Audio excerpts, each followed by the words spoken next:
as if he was never honest for justice for Mohbad.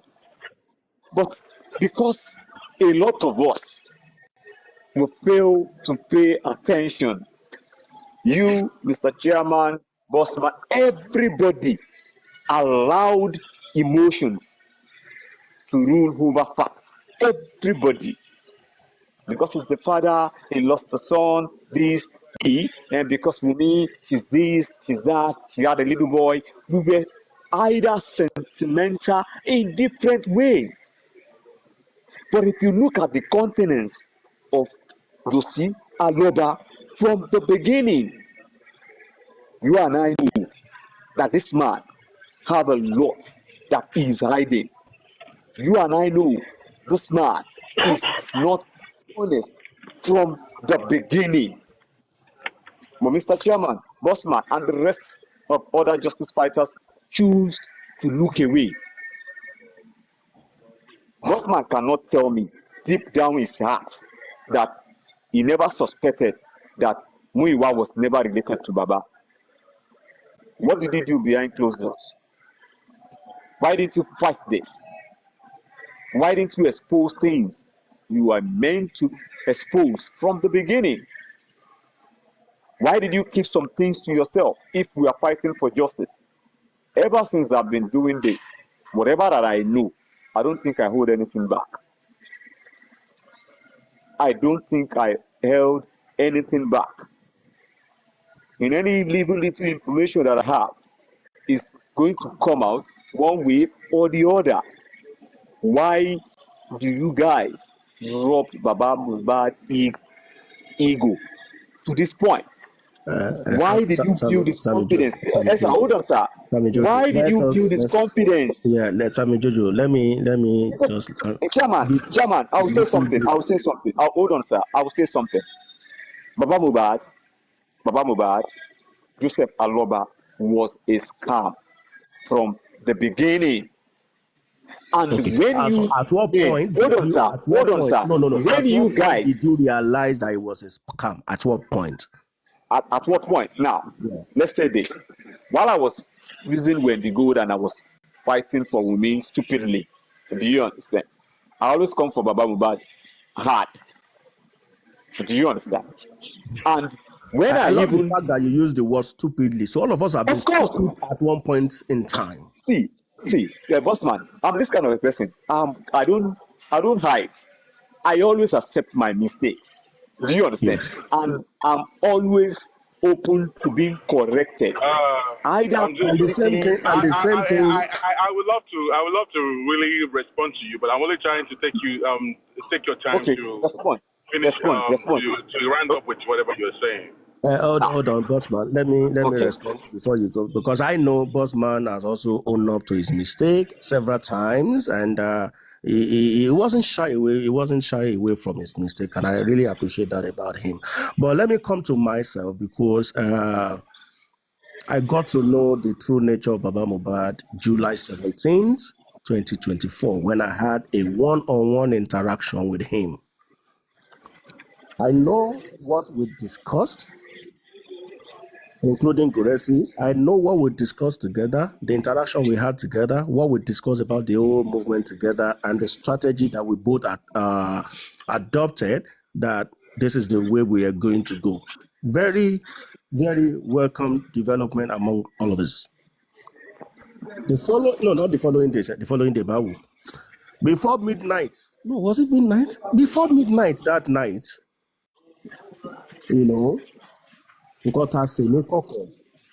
it's everywhere on the internet. I was bullied. I was maligned. Bully, Labi, Enyibesi, posted me everywhere, wrote malicious things that were untrue and unfounded about me. And I placed a call to Baba. Say, Baba, are you online? Did you hear all what your daughter is saying? Is this true? Is this the true affairs of what will happen? Baba said, I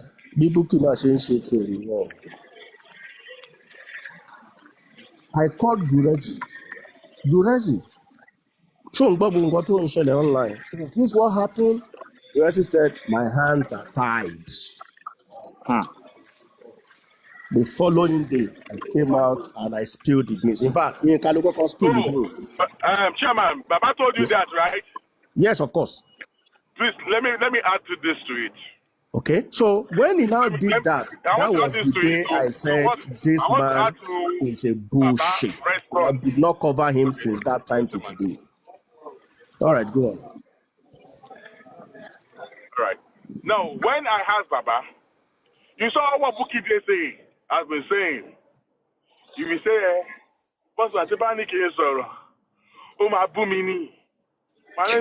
Baba, you know that the secret way there for our hand, also there my hand too. If you want,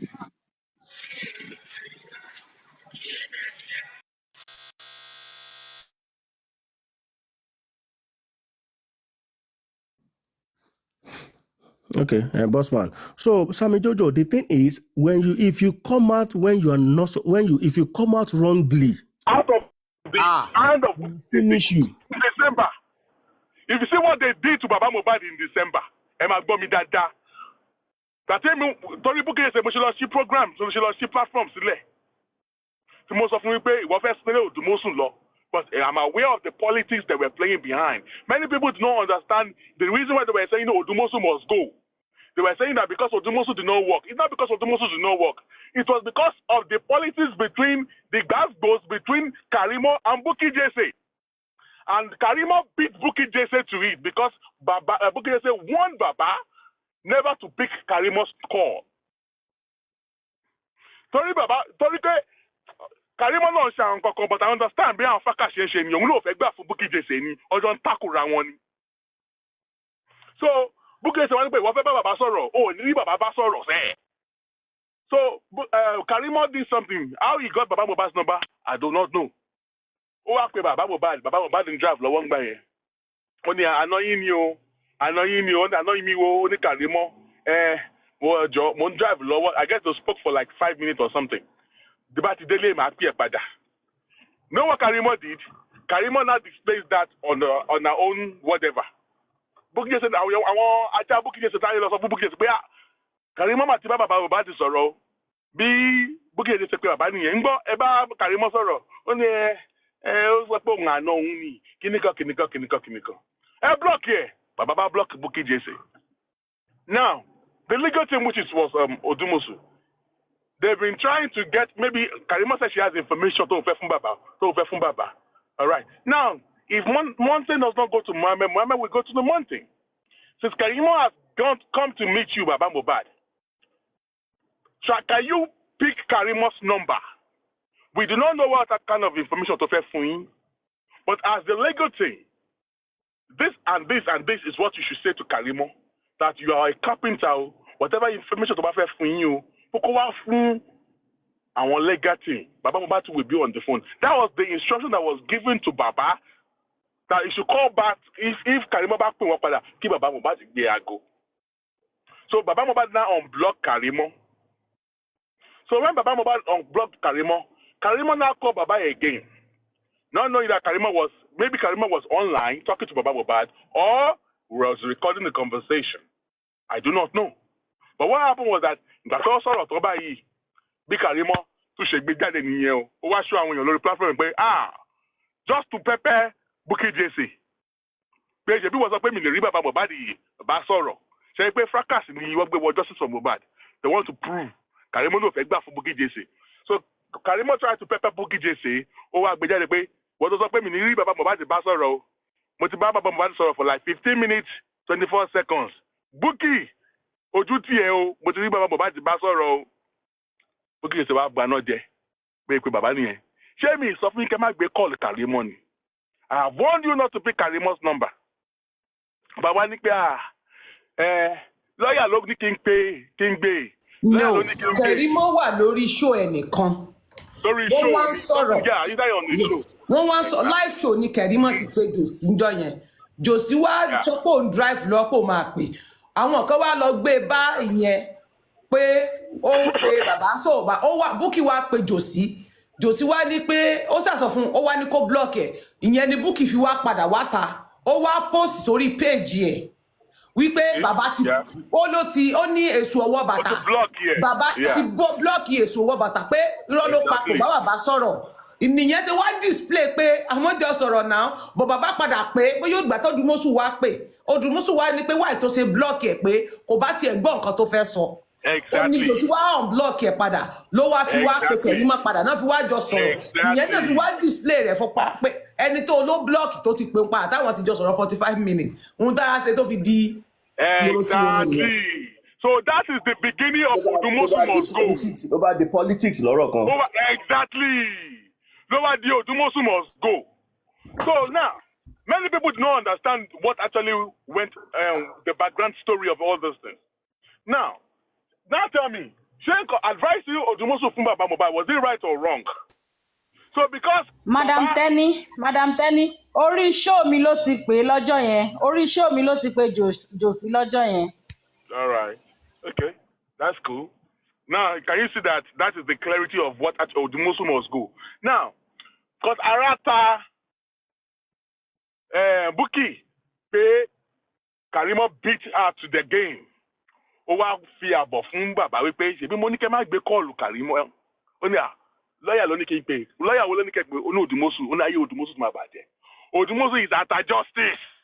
At justice ní Odùmọ̀ṣù Wùmí ló ń bá ṣiṣẹ́ and some dummies were believing that.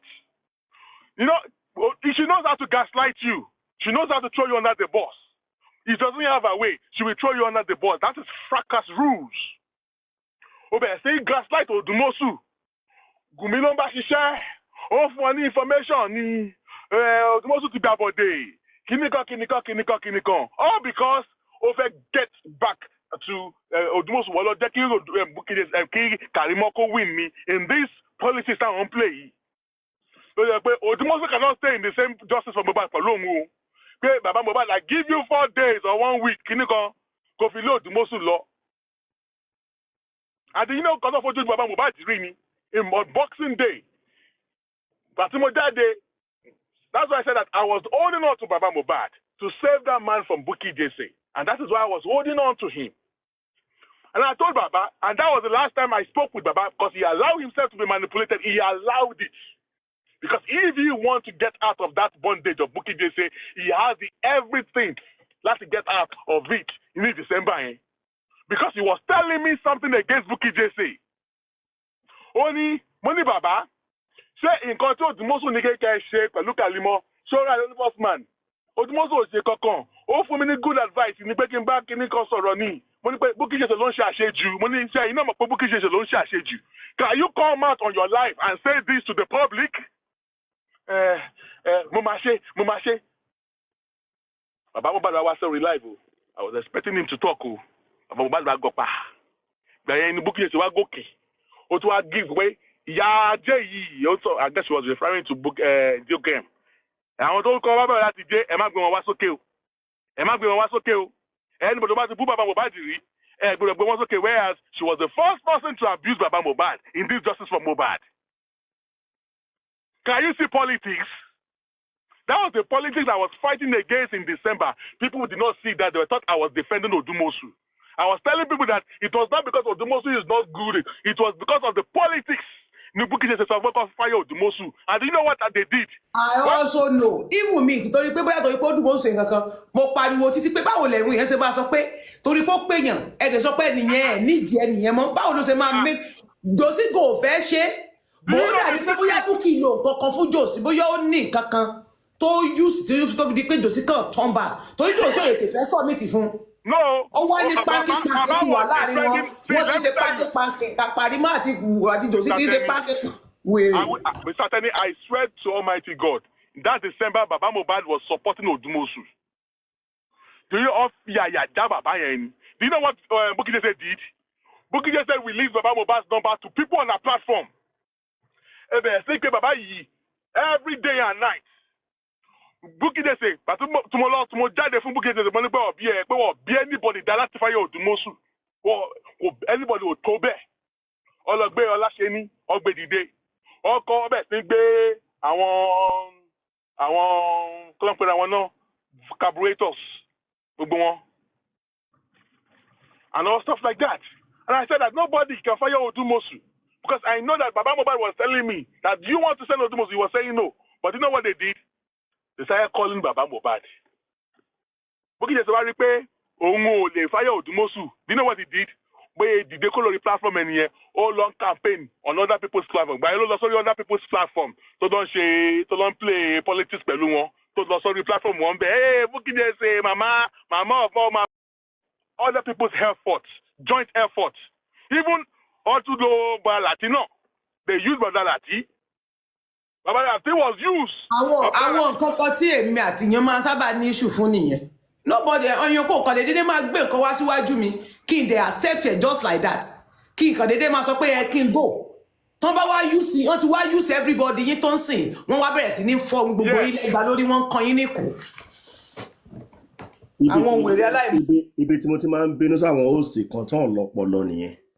Wọ́n á gbé nǹkan wá bá ẹ, you will not investigate, you will not make inquiries, you will not go into questioning. Then the next thing, you open your platform and open your mouth and start talking about people. Not only us, some journalists as well. Sometimes, everybody, she calls up one sorrow or what? Justice for Mohbad or fracas or if you want to do fracas, do your fracas. You know, everybody, honestly, we all played a very dirty role in all of this, especially in fact, many hosts, 90% of the hosts. But Chairman, I said that if they want to abuse all of them, they can abuse me, boss man. They can abuse me. Because that time, yes, I know a lot of things going on there. But even go for me, I am fighting my own battle. Battle team at Westo, at mommy Pelu Westo, me Bombe. They've said that everything I come out to say, they said that Bossman is lying. Bossman is lying. So, and some of these things, Yekudi have said some of these things. Did you guys believe Yekudi? You will all care for Yekudi now. They will come for you. They will come for you. They came heavily on Yekudi. Before Yekudi have to pack well and say that she's not doing justice for Mohbad anymore. Exactly. Now, when she successfully put Yekudi away, they start coming for Tenny. Now, the time of Olori Ebi has come now. More people are still going to come until the whole thing busted. Now, in December, something happened in December. When they opened the GoFundMe, when the people of Papariano, the anti-justice people were attacking the GoFundMe, they kept on sending, GoFundMe was sending information to Mr. Miwa. People are saying that it's a scam and clinical like that. You know, he was also fighting back, was defending it and all stuff like that. So they went to Barrister, and Barrister helped them to write a letter to GoFundMe. I guess that was the last whatever. And Mr. Miwa kept on lying that he does not want to touch the money of the GoFundMe. But in the first week of December, myself, Joy Reality, which is her name is known as J Blinks, and Comrade Mose, come. Can we just forget about the personal vendetta, Tani? Can we embrace you, Baba Mohbad? Can you embrace everybody? You know why the people only Papariano on Bua? Can you just, with all the breakage, I mean, you know, because a house that is divided cannot stand. Can we, and we're saying that we're having issues in our camp, can you settle this thing and the bridge is not in call? Can you review the whole thing and bring everyone together? He's saying, if you settle with Papariano people, you settle with a lot of people, because there are a lot of people that are actually hanging out with Papariano. If you settle with Bankole and Smith, I am not saying she's whatever, and you told me you have nothing against Bankole and Smith. Mr. Miwa have told me before that he has no issue with Bankole and Smith. And I will not lie against Baba. That day, Baba was saying good things about Bankole and Smith. But he said that he wants to go to Miwa. But when Baba Mohbad went to Miwa, Baba Mohbad Tigba, Baba Mohbad Kobe in Jabo, it was through Baba Mohbad we got to know that they've touched the money of the GoFundMe. It was through Baba Mohbad we got to know that the Owotokunle asset account was 50,000 naira. Or Comrade Mose, Ospakini. So because of that, Mr. Miwa, Baba Mohbad went to meet Mr. Miwa. Mr. Miwa turned the head of Baba Mohbad because Baba Mohbad said that we should come back in 2 days for feedback. Come and say, boss man, the way that Baba Mohbad is going, he will never come back. Miwa will turn his head. I said it's a lie. Baba Mohbad will come back. Believe me, Baba Mohbad never came back. He did not come back. Before we know it, Bukky Jesse draggy Bankole and Smith. Otin draggy comrade. Otin draggy York Javelins. Saying, lying to the people again that Bankole and Smith, collect a Baba Mohbad, see Baba Mohbad have key or call reopen inquest, Baba Mohbad should sign to a paper. That's a big lie. It was we that went to Baba Mohbad. That's why I said Bukky Jesse always lie a lot. No, so do you know that Mr. Miwa told Baba Mohbad not to pick up our call anymore on that case? Not knowing that Baba Mohbad has already exposed that I want to not willing to go fund me because comment said that they have to do accountability. And at that time, Baba was ready to do accountability as at that time. But Mr. Miwa rejected it when it got to Bukky Jesse. Bukky Jesse only become accountability as at that time.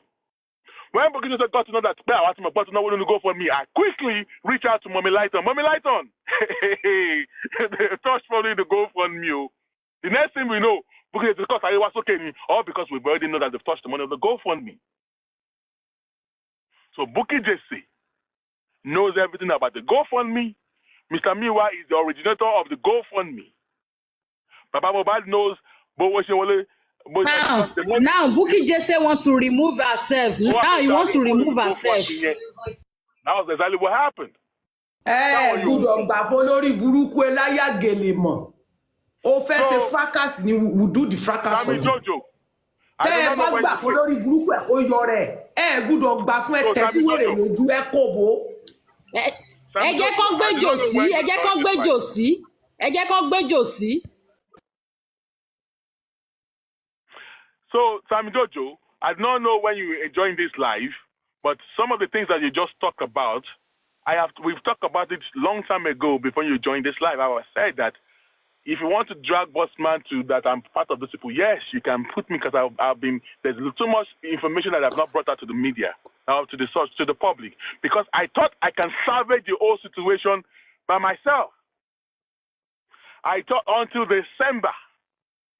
And I thought that we can salvage all this thing. But the day we find out that the money of the GoFundMe at the account, it was because of us. Now. GoFundMe. It was because of us she did that. Because when we got to know, we did not hide anything. Because that was the real number that we have to know. We cannot keep this thing.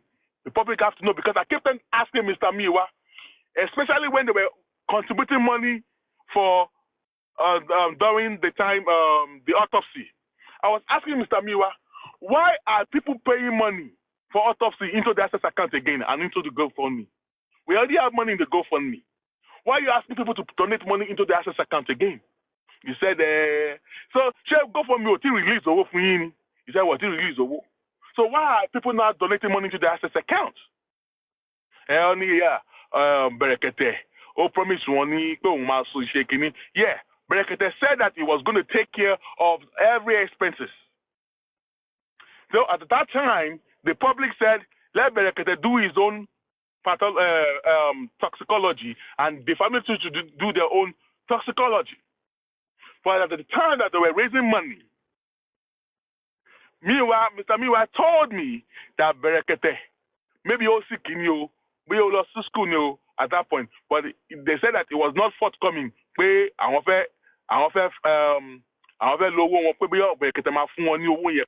According to what he told me.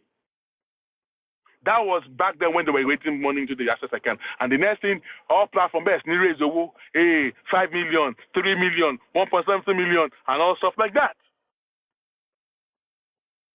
So, and I kept on asking, but why are people putting money into the access accounts? What like that was going to go for me? We never knew that they've touched the money until in December. That's when we found out that they started touching the money in the GoFundMe. And that was the reason, because we got to know, that was why Bukky Jesse quickly came out to start talking about the GoFundMe. And the money in the GoFundMe was being transferred from the GoFundMe to an Access account. And Baba Mohbad is self-signatory of the Access account. Any money that goes into the Access account, Mr. Miwa knows about it. Baba Mohbad knows about it.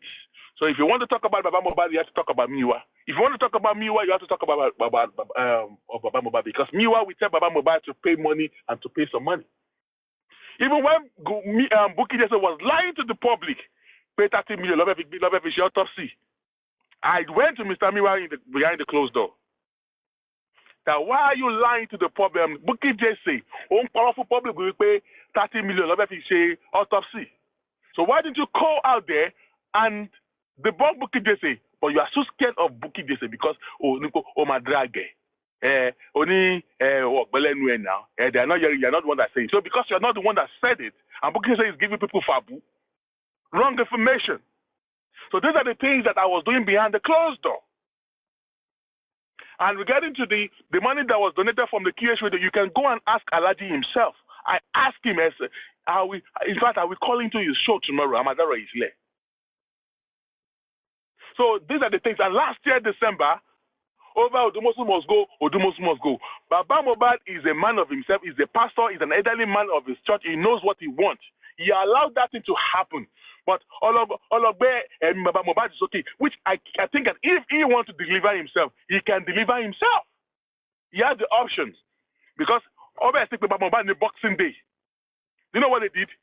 Bukky Jesse said, our people, our dogs there, all of them, they released Baba Mohbad's number to all the people on the platform. And all the dogs' platforms. They blow phone Baba Mohbad up. We go phone Baba here, run down. And threaten man here. And so we pay, you told anyone, you also go for me. Who cares about Bukky Jesse? Why would you be telling Baba Mohbad that you had to work? It was because of you that people put money to the GoFundMe.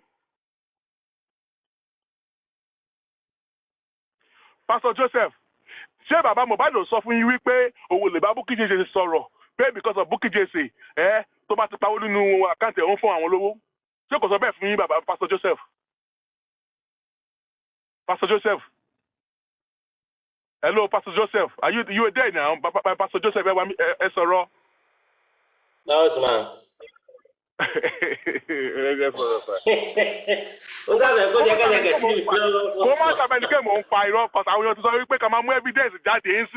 so if you don't want in the evidence, there be witness one be. Number one, let me start checking the by. Ìgbà tí Bukky Jesse ń ta sí yèyé Kúdíngbà yẹn tó ń ta sí wọn gan, mo wá pè bàbá. Mo ní bàbá, as an elderly man, ká tẹ̀ sọ pé àwọn people yóò ṣe justice. Ó yẹ tẹ́ bá rí nǹkan tí ò dá, ó yẹ ká lè ṣe àtúnṣe láàrin wọn. Ẹ pé àwọn méjèèjì, ẹ bá wọn settle nǹkan tó wà láàrin wọn so that peace á lè wà. And these two people wọ́n jà fún justice. And kò sí bá ṣe fẹ́ get justice. We divide house. Bàbá ní òun ò lè ṣe yẹn o. Pé because Bukky tèmi wò yẹn nínú gbogbo àwọn host òun nìkan ló máa ń fún un lówó. Òun nìkan ló máa ń gbé owó tó bá pa nínú iṣu ẹ̀ fóun. Lórí burúkú oníjẹkújà bẹ̀dọ̀ pàápàá. Ìjẹkújẹ ti bà yé ẹ̀jẹ̀. N ló bẹ́ẹ̀ débi tó dé lé ní náírà ọmọ lọ́wọ́ ẹ̀ ọ̀tọ̀ mẹ́ẹ̀dá. Ó ní bàbá kí lẹ sọ? Ó ní àníṣẹ́ òun ò lè ṣe yẹn sẹ́ẹ̀. Bóun ò lè ṣe yẹn pé Bukky Jesse nìkan nínú gbogbo àwọn host òun ló máa ń fún un lówó. Mo níbẹ̀ tí owó kò ń ṣe everything ló. Mo ní nǹkan tó ń wò yìí. Ó ti torí àtẹnujọ ta autopsy ọmọ ọ̀tá jẹ́. Mo ní nǹkan tó ń wò yìí. Ó lè spread o. Ó lè spread kárí gbogbo àwọn host tó máa bẹ̀rẹ̀ sí ní bára wọn jà o. Lọ́wọ́ mi orógo. Now. Bàbá làwọn ò lè ṣe yẹn. Now. Bossman, mo pàdé fídíò kan níbì kan, mo wá gbé fídíò yẹn mo send ẹ̀ sí wọn. Mi ò rí kan reply mi lórí fídíò yẹn, mo wá pè wọ́n padà. Mo ní bàbá, ṣé ẹ rí fídíò tí mo send sí yín? Wọ́n láwọn rí. Wọ́n láwọn rí.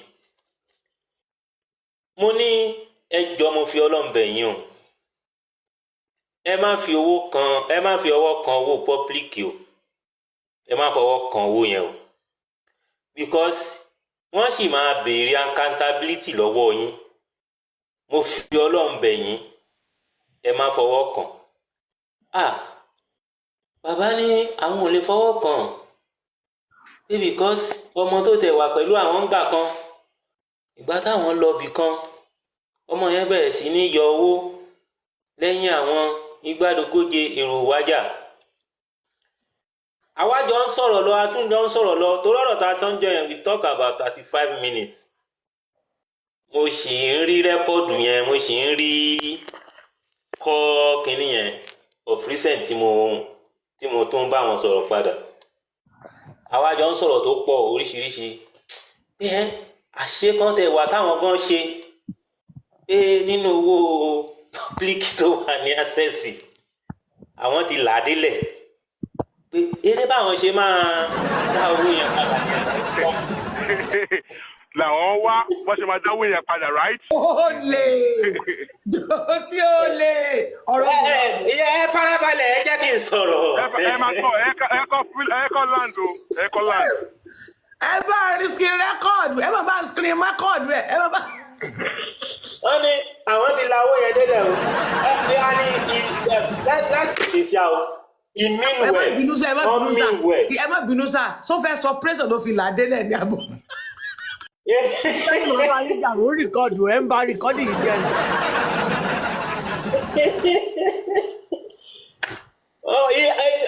Sista Tọ́pẹ́, Sista Tenny, bàbá mean well to be sincere with you. Pé owó yẹn pé àwọn ń tra àti gbà, mo ní ẹ gbìyànjú kó tó di pé wọ́n béèrè lọ́wọ́ yín. Mo ní ibi tí public tó wá dá sí, tẹ́ ẹ bá náà tẹ́ ẹ tún sọ pé nǹkan báyìí lẹ fi ṣe, wọ́n lè overlook ẹ̀. Mo ní ẹ tètè jáde kó tó di pé wọ́n béèrè lọ́wọ́ yín pé ẹ jáde fún accountability. Ẹ̀yin ẹ tètè jáde kẹ́ ẹ tètè clear àwọn èèyàn pé ẹ máa ṣe accountability fún wọn o, kán trust yín.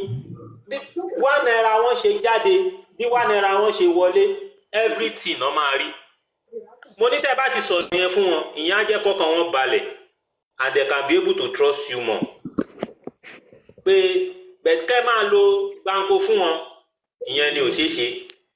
Wọ́n wá láwọn ti gbọ́ pé Sunday àwọn máa jáde láti sọ fáwọn èèyàn. Wọ́n wá lókè pé kò sí problem, pé inú mi á dùn tẹ́ bá lè ṣe nǹkan tẹ́ sọ yẹn. Wọ́n lè jẹ́ mi níhò. Àwa tún jọ ń sọ̀rọ̀ lọ. Tó bẹ́ẹ̀ mo ti wá sọ fún wọn pé mi ò láìkí bọ́n ṣe máa address àwọn èèyàn. Pé àwọn tó dúró tì yín yìí, ẹ appreciate wọn, ẹ sọ̀rọ̀ tútù fún wọn, ẹ gbóríyìn fún wọn. Ó náà fi jáde nígbà kan báyìí. Tán fi bẹ̀rẹ̀ sí ní fúnra wọn lóyè. Tán fi bẹ̀rẹ̀ sí ní yin kọnfí. Tẹ́ bá rántí pé that the same show náà ti sọ fáwọn èèyàn páwọn máa fún wọn l'accountability. That the same show náà ti fi ń fún àwọn kọnfí lóyè nígbà yẹn. So a jọ sọ̀rọ̀ débẹ̀. So ọ̀rọ̀ tán wá sọ, ó wá mú èmi gbéra lọ bá Yèyé Kúdí. Yèyé yìí sọ fún wọn pé wọ́n ti mówó o, yìí sọ fún wọn pé wọ́n ti la owó délẹ̀ o. Mo kàn sọ fún Yèyé, a máa nídìí àti help bàbá o, pé because èmi àti wọn sọ̀rọ̀ lénìí, èmi sá ń lo ète. Yèyé ní bàbá ẹ bọ́lẹ̀ ń bẹ̀, gbogbo nǹkan tẹ́ ń sọ pátápátá ni mo ti mọ̀. Ṣé kí justice for Mohbad tó dé, ṣé bàbá ò máa jẹun? Mo náà ń jẹun. Ṣé kí justice for Mohbad tó dé, ṣé bàbá ò máa wọṣọ? Mo náà ń wọṣọ. Ó ní kí ló wá sún wọn débi tán ti lọ mú owó pọ́blíkì, tí wọ́n fi la owó pọ́blíkì délẹ̀. Àmọ́ ní wọ́n sọ pé àwọn la owó délẹ̀ o. Yèyé Kúdí ní bàbá pásítọ̀ kú òǹbẹ̀. Àwọn ti gbọ́ from source, làwọn ti gbọ́ tipẹ́tipẹ́ pé pásítọ̀ tẹ́ bá ti ń donate owó tẹ́lẹ̀, ẹ fowó yín ṣe nǹkan gidi o. This man is not looking for justice. Àlàwọn náà dẹ̀bẹ̀rẹ̀, àwọn náà ara wọn pé báwọn ṣe wà nínú justice nísìnyí o, gbogbo tó kù nínú justice for Mohbad kò ju 2% lọ mọ́. ní gbogbo ìgbà yẹn pé kí n gbàgbé àwọn ò lè contribute to anything fún bàbá mọ̀ pé bàbá is not a sincere person pé wọ́n máa ń parọ́ gan. àṣé ìyàwó tèmi ń gbọ́ gbogbo conversation èmi àti Yèyé Kúdí bí mo ṣe padà wọlé báyìí ó ní ọ̀dẹ̀ obìnrin bó ṣe sọ̀rọ̀ lọ́pọlọ ìwọ wọ́n gbérọ́ fún ẹ òdè torí ìyàwó mi wà níjọ́ yẹn mi mo dẹ̀ wá ní wọ́n gbérọ́ fún ẹ òdè ti gbà ó ti ń sáré kiri ìjà lèmi àti ìyàwó mi jà yẹn débi pé ajá like 3 days kíranlé. so kí ni mo fẹ́ fàyọ ni pé ìtàn fi báyé bàbá jẹ́ ní owó àti monitoring àpàpàǹdodo bàbá dẹ̀ rí bàbá lùsì gan tí bàbá rówó bàbá lùsì o wọ́n lùsì gan. if I'm the type of person tó máa ń fi ẹ má bínú pé mo pààrọ̀ ẹ mọ́ ilé nǹkan tó ní gba information. Mr. Joseph ẹ má bínú pé mo pààrọ̀ ẹ mọ́ ilé ẹ má bínú pé mo interject ní. bàbá ìwánú bàbá ni bàbá wù ìwánú Joseph alọ́ba ni bàbá wù kò wù wá oníwà kẹrí ọwọ́ kan wà wọ́n ní tó bá ti sówó lọ́wọ́ ẹ ìwà oníwà ló máa wù jẹ́ kó wó díẹ̀ di ọwọ́ ẹ àdínkù lásẹ̀sì tó kó ìwà títí ẹ gangan máa jáde bàbá ní signatories àkáǹtì yẹn tí owó ṣe ń wọlé tó ṣe ń jáde kò ṣẹ̀yìn bàbá fact ni mo sọ fún yín. ojú kó kó tó gbẹjọ sí ìjọba tó ń ṣe ó mọ nǹkan tó ń ṣe jòsí láti bẹ̀rẹ̀. ó mọ tó ṣe kò sẹ́ni kankan ṣẹ́rí ẹni sẹ́rí ọ́nì tó bá wà nínú ọlọ́tí ni ọtí máa ń mú ní pa. lọ́dí ń pa. gbọ́ nǹkan tọ́mọ yẹn sọ gbọ́ nǹkan sọ ni wọ́n ní tí bàbá Mohbad bá bínú sí ọmọ yẹn fún Mohbad wọ́n ló máa ń gbé sépè kíkankíkan ni. èyí náà lẹ́rìí níta tí ń sẹ́ lọ́wọ́ fún wa yìí wọ́n ló máa ṣe é fún Mohbad ni. Mr. Tenny ọmọ mi sọ kankan fún mi. Only daddy, this man you call your friend is not a sincere person. And I don't know when you started having friends. I know you don't have friends. This man, if I be with him under 1 week, òun máa mọ ikú tó pa ọmọ ẹ̀.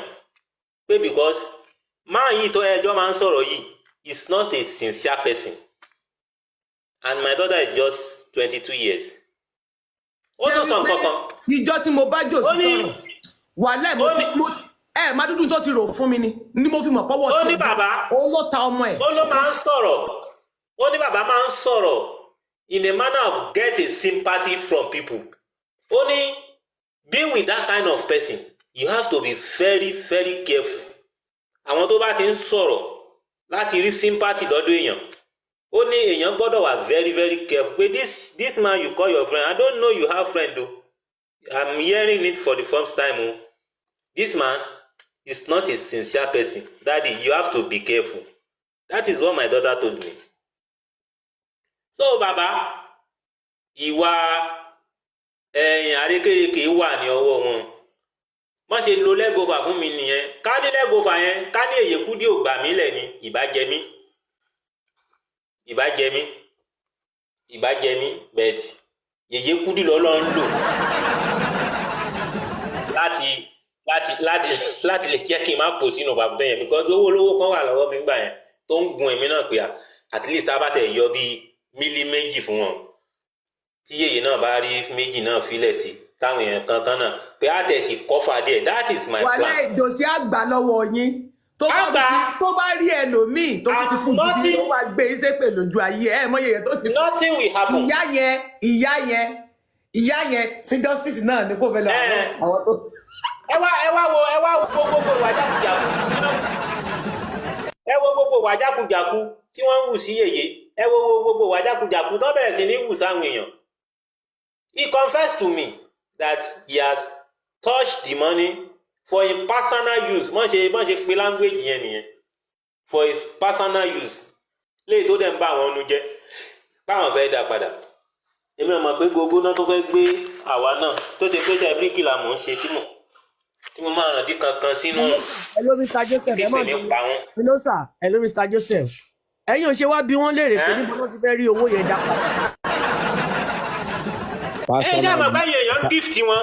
personal use àbọ̀ fowó dúró. Get missing. Yeah. My belief is that when people gifted him, he will started refund the money. And this, èmi náà plan. Mr. Joseph, hold on. Èèyàn lọ tọwọ́ bọ owó millions níbi tó dá sí. Ṣé àwọn tó ń fún lówó yẹn ṣé kí ló fún un l'assurance pé millions yẹn náà máa fún tó máa fi refund owó yẹn padà?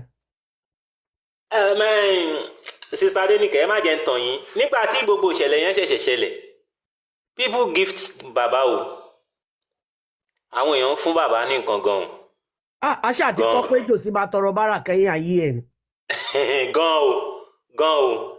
Because there was a man tí mo mọ̀ dáadáa. Ó wà ní ẹni yẹn ń gbé ní Kẹjà. Akànjọ ń sọ̀rọ̀ ní site, ẹ mọ̀ site work.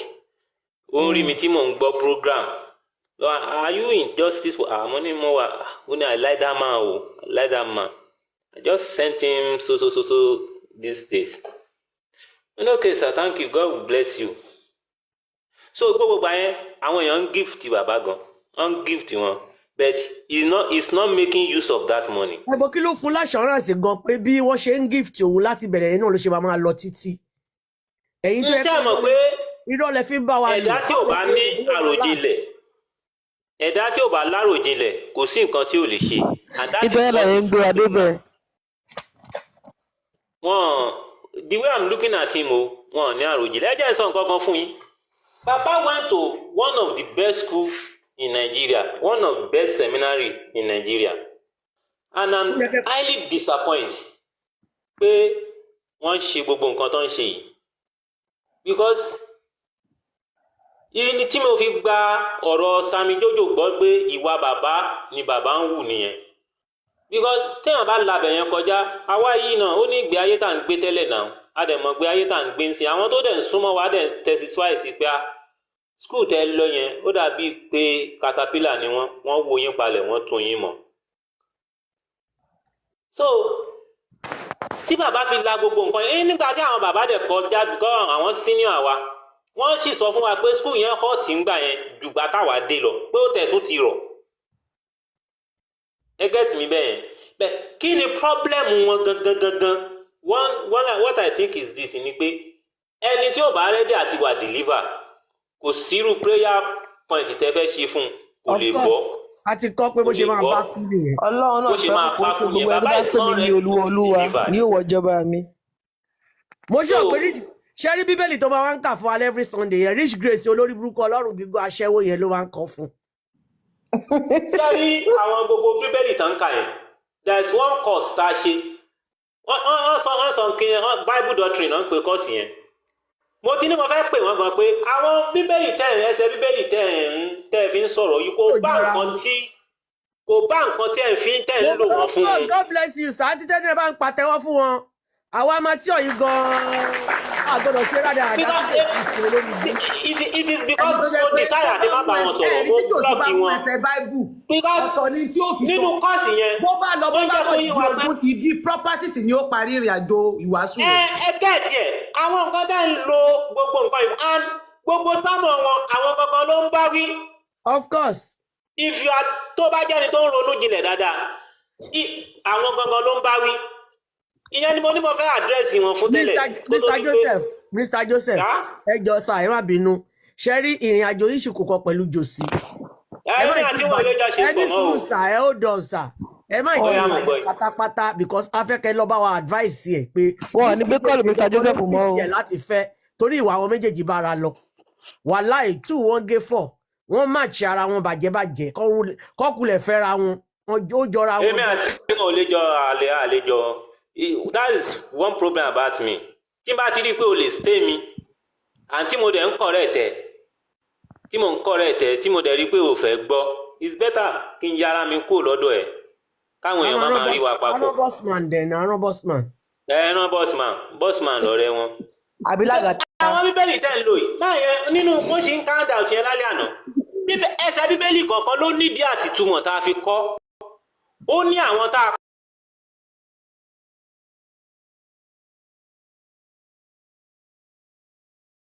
a kọ sí, ó ní ìṣẹ̀lẹ̀ tó ṣẹlẹ̀ tá a fi kọ wọ́n tó bá wọn ń lo. a lọ mú láàrin. a wá lọ mú láàrin wọ́n dẹ̀ kọ́ sọ fún wa ń bẹ̀ pé má mú ẹsẹ̀ kan nínú bíbélì kó o bẹ̀rẹ̀ sí ní tú yálà ìṣe pé o ka chapter yẹn láti bẹ̀rẹ̀ títí dópin so that you can be able to interpret ìwọ bá lè fún o tó bá ń ṣe wàásù. ibi tó ti ń bọ̀. àwọn kan gbé inú á máa bí mi màá kàn máa wò báyìí pé ìwọ lọ́hùn kí ló ń ṣẹlẹ̀ gangan. Get so we need to pray for him. Kọ́lọ́run arrest ẹ̀. Kí ló máa gbàdúrà fún wọn? Ayé. Kọ́lọ́run arrest ẹ̀. Ṣé nǹkan ti gbàdúrà fún ayé tọ́ Mr. Joseph? Kó lè rí lédè sí because bọ́n ṣe ń ṣe yìí we are not judge o. Heaven is not certain o. Ṣé ayé ẹ̀ tẹ̀ ìdá gan kẹ́ tó máa sọ̀rọ̀ heaven? Kò tiẹ̀ ní bọ́m̀bẹ̀. Èèyàn tí ìráyé ṣe ojú ayé èèyàn ti bàjẹ́ ẹ mọ̀ pé ojú ayé Jòsí ti bàjẹ́ lójú ayé ẹ̀ àkọ́bí ẹ̀ wà nínú Mercy. I even told him. Mr. Joseph. Kò tiẹ̀ lè rọ́mọ sí òun wọn. Mohbad tó yẹ kó sin lọ́jọ́ alẹ́ ó ti pàjẹ́. No, àwọn ọ̀fẹ́ pọ̀ bọ́mọ ló máa sin àwọn ọ̀gbẹ́ náà mọ̀ páwọn lè rọ́mọ sí wọn. Ẹ jẹ́ kí n sọ̀rọ̀ tó ẹ jẹ́ bá wọn kà á ẹ jọ̀ọ́ ẹ má bínú. Àkọ́bí ẹ̀ tó yẹ Mohbad tó yẹ kó gbẹ̀yìn ẹ̀ wọ́n ti pàjẹ́. Àkọ́bí ẹ̀ tó jẹ́ obìnrin ìyẹn náà ti lọ́wọ́ nínú ikú àbúrò ẹ̀. Eléyìí tó tún jọ́kùnrin tó tún tẹ̀lé ìyẹn náà lọ́wọ́ nínú ikú ẹ̀gbọ́n ẹ̀. Eléyìí tó tún wà nílé tó ń pè ní Máyọ̀wá wọn náà ó ti wọ bàtà tí Mohbad wọ̀ lọ. Bàtà tí Mohbad bọ́lẹ̀ ní kó tó kú bàbá náà ó ti kó sílẹ̀ ó ti wọ̀. Ẹjọ́ ṣéèdì ìyá náà gan-an gbogbo ẹ̀ kò jọra wọn ṣéèdìlé yẹn ò ti wá parun báyìí. Wọ́n ti kó ní wọ́n bá gbogbo àwọn ọmọ tó bí pátápátá. Ọlọ́run kéèsì wọn is a different thing entirely. Pastor Joseph. Ó ti ṣẹlẹ̀ ní the whole Nigeria. Ó ti ṣẹlẹ̀ ní ìdílé Alọ́ba. Now, Pastor Joseph, first of all, and we have about 500 and something people here, and I will say to them, and I want people to take this. I want people to take this to the bank. So let me tell you something. You can blame Bossman, yes, because I know that from the beginning. Bossman, I know you just want to let everything out. Yeah. So that you can I want to say something. That I actually know that Baba is not looking for justice. I'm aware of that. But number one, I allowed the love of Mohbad to drip down on him. And this is my number one point here, is that if I do not look for justice, if I do not support people looking for justice or to get justice from Mohbad, should not allow what this guy suffered to go into the wrong hands. I am aware that Baba know they look for justice. And I know that. But what struck me, to the si Baba, Pastor Joseph. Yes. Ìjọ tí èmi àti yín ta lọ bá àwọn registrar Baba Mohbad kọ́ Baba Mohbad sọ̀rọ̀ ní last year. Yes.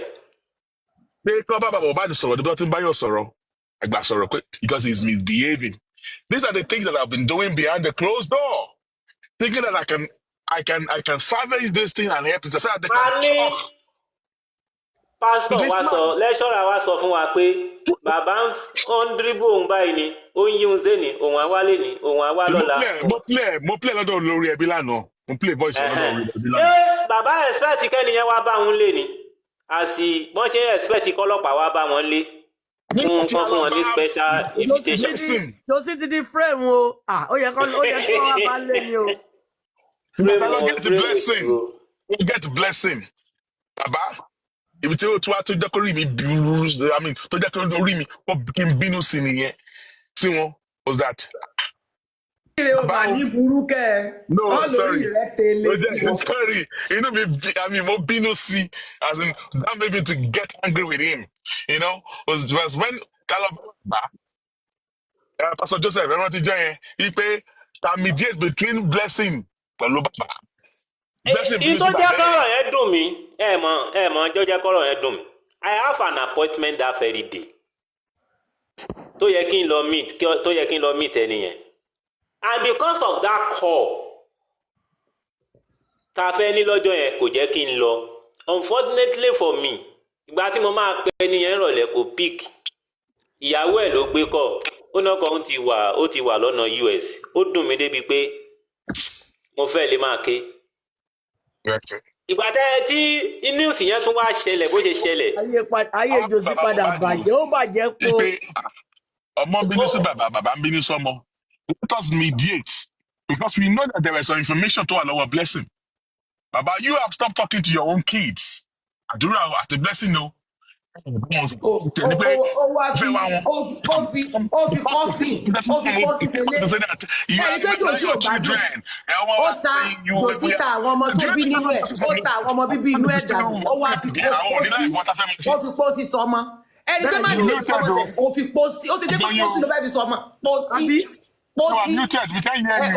Ẹlẹ́dẹ̀ ó fẹ́ lẹ́dẹ̀ sọmọ ó fi pósí sọmọ. Àti kọ́fì tí wọ́n bu ewédú fún ọmọ ewédú fún yín ìwé ewédú olórí burúkú tó ń wá ká pẹ̀lú owó tó ń gbò tó fẹ́ mọ ewédú olè ó tó fẹ́ mọ ewédú ó lè rẹ ewédú mu pẹ̀lú tẹ́ẹ̀tì fún wa ẹ fẹ́ kú. Sister Tenny. Naam. Nínú àwọn ọ̀rọ̀ tèmi àti bàbá jọ sọ. Nẹ́tíwọ̀kì yín ni bọ́sùmá.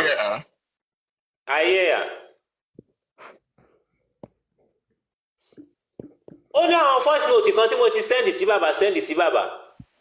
Ìgbà tí tán wá send message sí mi of recent tán ní Ọlọ́run á ṣèdájọ́ láàrin mi àtàwọn. Mo wá ń go through àwọn message yẹn.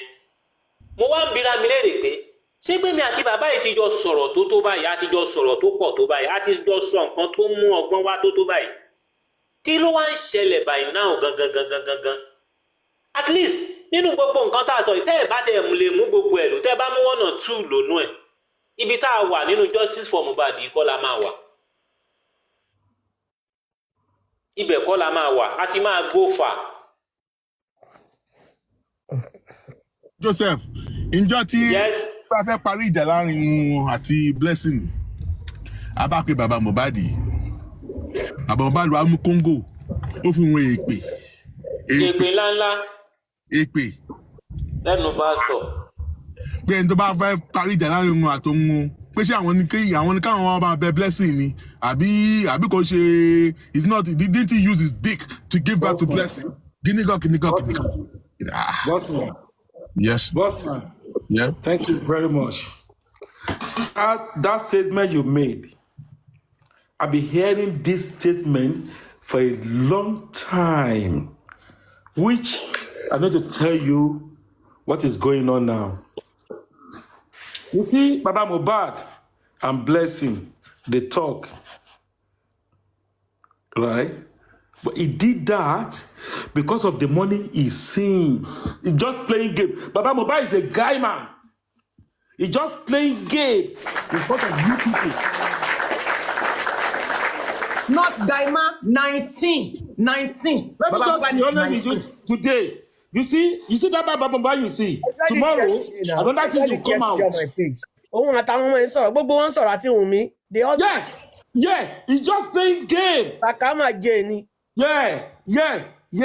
You see, when they talk about 419 came from Korodu, Toriye.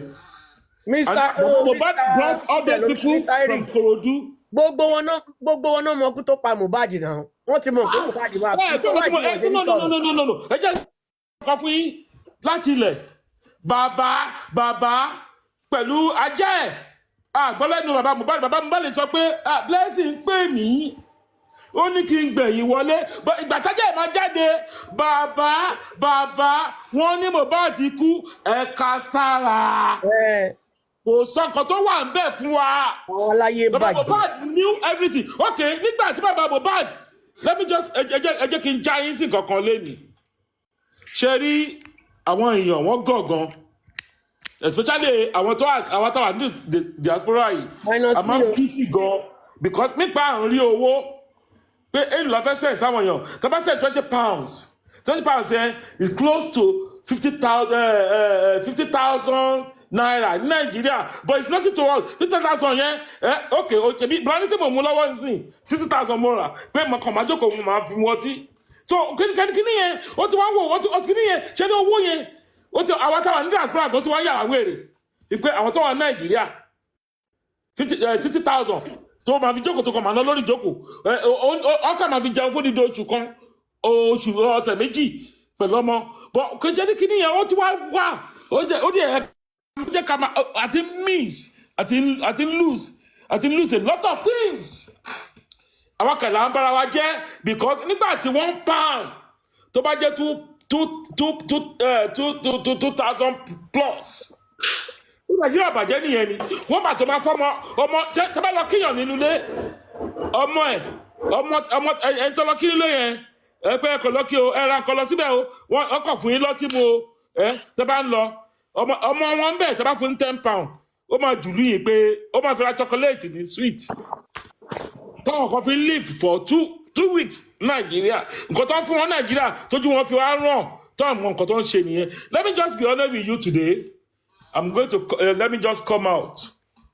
Baba, bossman, ìwọ mo bá lọ́rọ̀ lẹ́ni. I've been hearing you a lot. Once you come up, but ibi tó bá wà, mo máa lọ síbẹ̀ because mo lé àwọn nǹkan kan tó jẹ́ fact which I want to bring out because ẹjọ́ bẹ̀rẹ̀ kínní yìí ni láti ilẹ̀ àti Yèyé Kúdí. But nígbà tí wọ́n máa lé Yèyé Kúdí jáde, wọ́n ní ó lọ sọ́dọ̀ ọba Elégùṣì ó lọ ń gbà òun ní ọba Elégùṣì ló ń bá sọ̀rọ̀ ló ń bá ṣe kíní kan ló ń ṣe kíní kan pẹ̀lú ẹ̀ wọ́n lè dànù. Mr. Eric wọ́n lé Yèyé Kúdí jáde ó protect marriage. ẹ máa gbọ́ nítorí èmi nípa lè no but kò jáde láti jọ mẹ́ta bí jọ mẹ́ta but wọn ò lé ẹ má wọrí let's just take it like that so ti yẹ yín sìn ṣé àwọn people yìí the way they are talking to Yèyé Kúdí that's the way they are talking to a lot of people which a lot of people here ìsìnránṣẹ́ bẹ̀rẹ̀ sí ní rí wọn nígbà tí rìsọ́ọ̀tì jáde iṣẹ́ wà lórí ìjọsìn Mohbad ẹni báyìí ló sọ ó gbọ́ ọmọ òun jáde ó gbé fọ́tò òun jáde ṣé ẹ̀ ń gbọ́ mi no what I'm saying just you people should listen mo lè gbé lọ síbòmíì bọ́ ẹ lè pèrè padà bossman ìwọ bàbá lọ́rọ̀ lálẹ́ yìí. Shori, you said something which I've been waiting for, what I knew, got me more.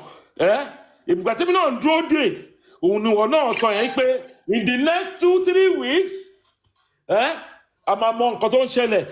People are asking you, but which I don't know what you have. But got me in draw day, driver.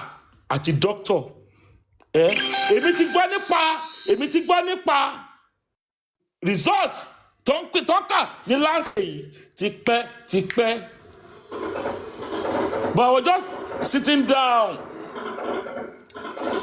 because gbàtọ́ tó pọ́kè pé wọ́n fẹ́ lọ ṣe títí wọn bàbá yìí bàbá aráàlú ó sọ kankan nígbà tí ọ̀rọ̀ yìí ti wà lọ́dọ̀ Bẹ̀rẹ̀kẹ̀tẹ̀ ó ní ó yẹ kí Bẹ̀rẹ̀kẹ̀tẹ̀ fún ara ẹ̀ gan kó lọ ṣe títí ẹ̀ gbogbo èèyàn sọ pé ó ti lọ ṣe ọmọ amújáde ọmọ ṣe kíní kan jáde why is it now gbàtọ́ mú ìgbà tó mú ìsọ jáde sí security Bẹ̀rẹ̀kẹ̀tẹ̀ mú tiẹ̀ jáde báyìí àkílẹ̀ pé public táwa ń dá owó bàbá Mohbad là ń dáwó fún o to be honest with you I need to be honest with you. Bẹ̀rẹ̀kẹ̀tẹ̀ sọ pé òun máa that's what I'm telling you Bẹ̀rẹ̀kẹ̀tẹ̀ ò ṣe náà ni because he didn't do it. He did not say that he was going to do it. He said that he was going to pay for it. They took Baba Mohbad away. Can I correct that part? Can I correct that part? No. Just bossman. Let me just say something today. I ṣe mistake gan. Mistake yẹn. Ọwọ́ àlọ́wà. Baba Mohbad ti sin ọmọ ẹ̀. Baba Mohbad ti sin ọmọ ẹ̀. Mo ti sọ kẹ́ tó dé. No, just